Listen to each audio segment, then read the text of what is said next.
See here beta, second lesson, know your computer, page number 8 है ना. Now see, a computer is an electronic machine, you know very well. It runs on electricity, that's why it is electronic machine. It works on the principle of input processing output. It means IPO. You learn this IPO means what? In this second lesson, input processing output, what is that, you know very well.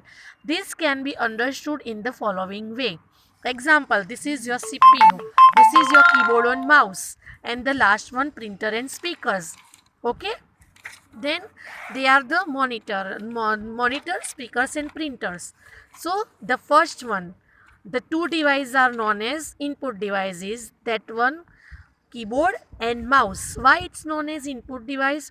Because we can send data and information through that. That's why. And the process, they pass the data or information to the CPU, and it is in the central of the input or output. That's why its name is central processing unit. Okay, processing करता है और वो input और output के बीच में है, इसीलिए वो सेंट्रल प्रोसेसिंग यूनिट हो गया. Then they pass the data और information to the output devices, and output devices are monitor, speakers and printers. तो यहाँ जो टाइपिंग किया है तो वो मॉनिटर डिस्प्ले करेगा, पिक्चर्स ड्रॉ किया है डेटा में तो मॉनिटर डिस्प्ले करेगा, अगर सॉन्ग आपने स्टार्ट किया है तो वो स्पीकर्स आपको आउटपुट देगा, और अगर आपने पेपर प्रिंट आउट यहाँ से किया है तो प्रिंटर आपको पेपर प्रिंट आउट करके देगा. तो जो हमें आउट करता है वो थ्री डिवाइसेस आउटपुट डिवाइसेस, जो इनपुट सेंड करती है वो इनपुट डिवाइसेस, और जो प्रोसेस करती है वो प्रोसेसिंग यूनिट.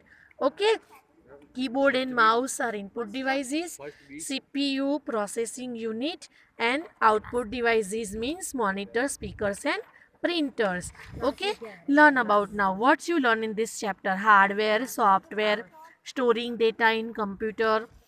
Okay, तो ये सब हमें ये लेसन में पढ़ना है. A computer system mainly consists of hardware and software devices.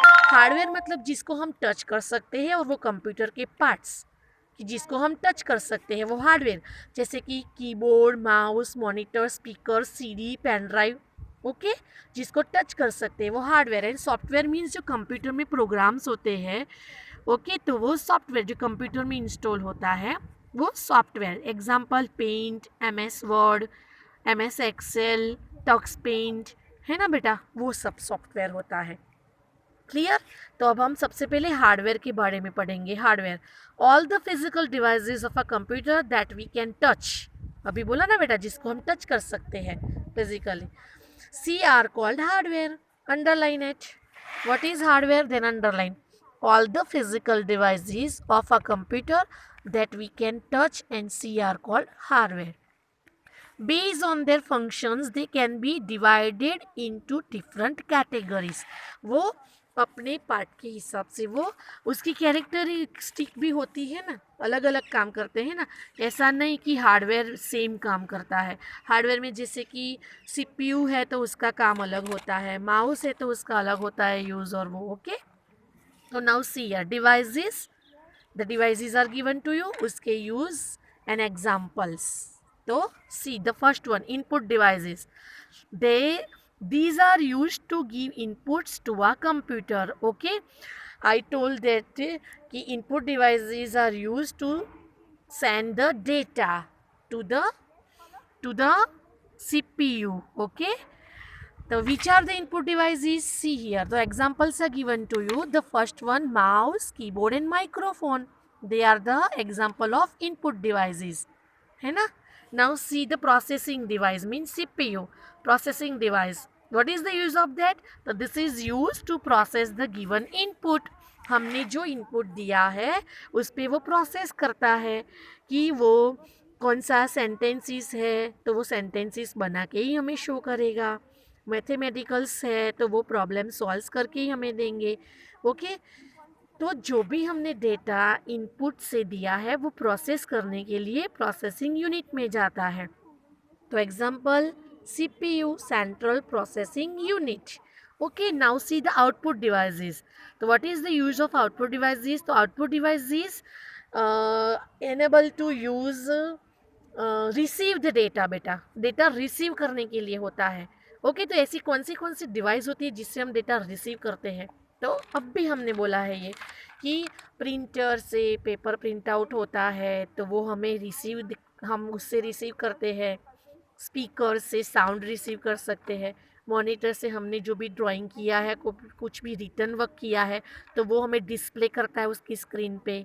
Okay, तो they are known as the output devices. See the example again, printer, monitor and speaker, है ना। ये सब कुछ हम सेकेंड स्टैंडर्ड में लर्न कर चुके हैं। अभी फिर से वही थर्ड स्टैंडर्ड में आ रहा है वही लेसन, क्योंकि हमने हमारी बुक चेंज कर दी है। अब थोड़ा लेवल हमने आपका कम कर दिया है। viva.com, ये तो हमने सेकंड में लर्न कर चुके हैं और आप फोर्थ स्टैंडर्ड में लेसन 2 में पढ़ रहे हैं। Okay, so now see your storage devices. These are used to store data for future use and safety. CD-ROM, hard disk and pen drive, they are the examples of that. And storage device means you know very well, storage device used to store the data or information. Okay, why? So because in future we needed that. Example की अगर मैंने आज एक file बनाई हुई है और वही फ़ाइल मुझे लगता है कि जैसे कि स्टूडेंट लिस्ट मैंने बनाया हुआ है या क्लास टेस्ट बनाया हुआ है, तो इन फ्यूचर मुझे वो काम लगे, तो that's why I save first that data. It means store, I store the data. Okay, and the storage device you know, pen drive, hard disk, CD-ROM, floppy disks, they are the examples of storage devices. No more. All computer devices are interdependent. No device can work alone. एक भी device इसमें से mouse अकेला work नहीं कर सकता है, keyboard अकेला वर्क नहीं कर सकता है। क्या लिखा है कि no device can work alone. जैसे कि हमारी बॉडी एक बॉडी कहलाती है, लेकिन उसके पार्ट्स अलग अलग होते हैं।